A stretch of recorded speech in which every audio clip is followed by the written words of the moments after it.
My 91-year-old aunt and I reflected on Christmas as we had experienced it in Germany many years ago. It varied vastly from our present celebrations in time, place and circumstances. For my Tante Magda, this was in the 1930s, in the decade between the Great Depression and World War II. Her stories and the vitality and the wonder with which she told them were absolutely enthralling, and should, I thought, be recorded for her children, her grandchildren, her great-grandchildren, and so I wrote them down. Here is my auntie's Christmas story. To set the scene, in Northern Europe, Christmas occurs in the very depth of winter, when it is bitterly cold and dark. In the olden times, pagans feared that the sun and light and warmth would never return, so in midwinter they had a festival and conducted sacrifices, always knowing that if you sacrificed the Virgin, summer would come again, and it always did. But about the 4th century, missionaries introduced the Christian festival. They told people of the birth of the Christ child, the bringer of hope and light and love. Throughout the centuries, people continued the celebrations with feasting and with giving small gifts to the children. In Catholic villages or quarters, as where my Auntie Magda lived, these were said to come from the baby Jesus. In other largely Protestant districts, the bringer of gifts was Jesus' faithful servant, St. Nicholas, who later morphed into Santa Claus. Magda was born in 1925.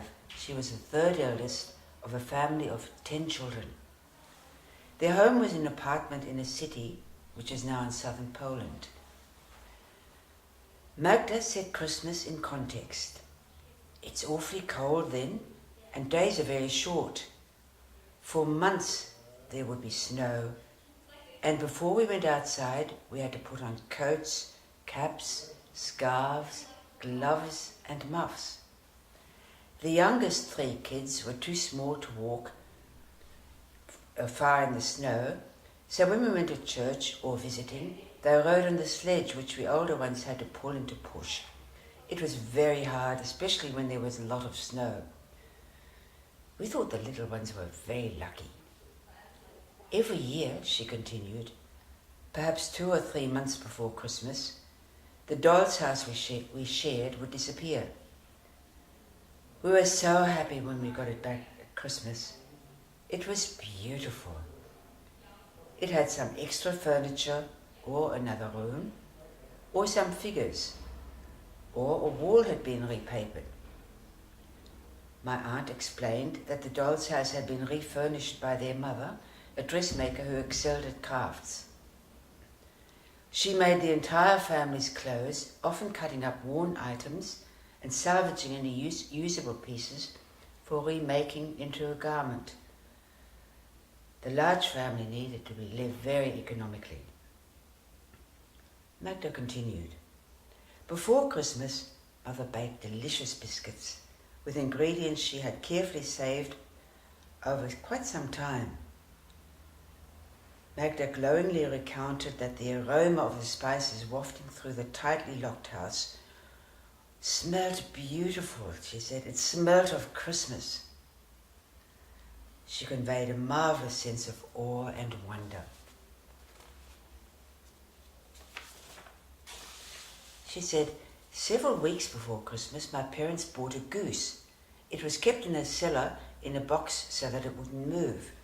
Every day, Mother prepared little balls of food, and 1 or 2 of us children would go with her to the cellar and feed these to the goose to fatten it. Mother would take the goose out of the box and hold it tightly between her legs and force its beak to open. We children pushed a ball of food into it, and Mother worked the lumps down the goose's neck with her hands. By Christmas, the goose was very fat, and Mother prepared it for Christmas dinner. She saved its feathers and down for filling for pillows, quilts, and cushions. And a few days before Christmas, Mother bought 2 live carp and kept them in the bath. Carp tasted very nice, not muddy like here. These were for a very special meal on Christmas Eve. Our father couldn't kill the fish, so our mother did that and prepared and cooked them. As Christmas drew nearer, excitement steadily increased. Each of the children wrote a wish list to the Christ child. Letters beginning with the formula, "Dear Christ child, for Christmas I would like," and add a list. But if we got what we asked for, my auntie warned, that was a big question. We left the letters outside and hoped that the Christ child would receive them. 4 days before Christmas, an Advent wreath was erected. This is a horizontal ring of pines with 4 red candles on them. Each signified a quality which the Christ child brought: hope, love, joy, and peace. Magda said, on the first Sunday of Advent, after dinner, we lit 1 candle and sang carols and said prayers. We lit another candle each Sunday until on the last Sunday before Christmas, all 4 candles were lit. Then, at last, it was Christmas Eve. That's when the tree was erected. All day the door to the living room was locked. We children took turns to peep through the keyhole, but we couldn't see much because usually the key was in the lock. But sometimes we saw some movement and colour, and we'd whisper to the others what we thought we had seen.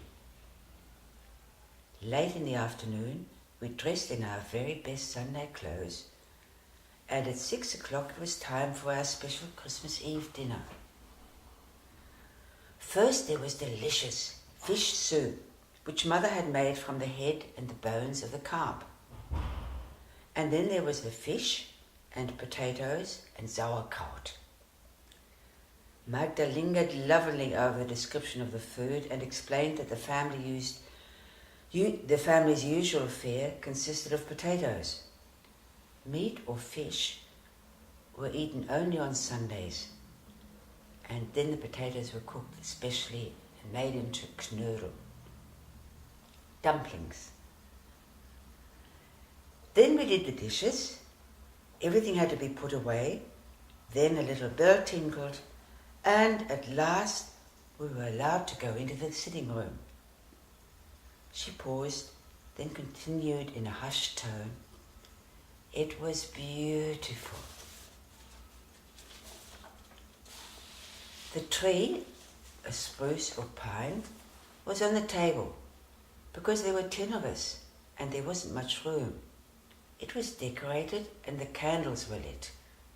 We each got a plate filled with beautifully decorated biscuits and an apple and an orange and, Magda paused before adding with awe, a whole bar of chocolate each.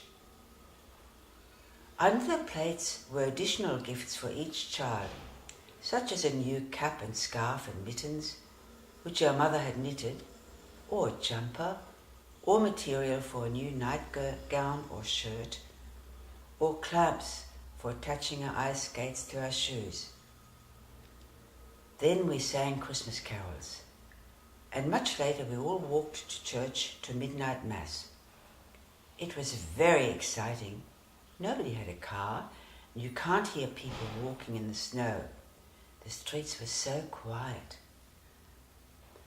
The mass was beautiful, and so was the church. There was a nativity in front of the altar with baby Jesus in a crib, and Mary and Joseph and the shepherds. And after the service, there were many people walking home, and they were all singing carols. Next day, Christmas morning, we were allowed to sleep in.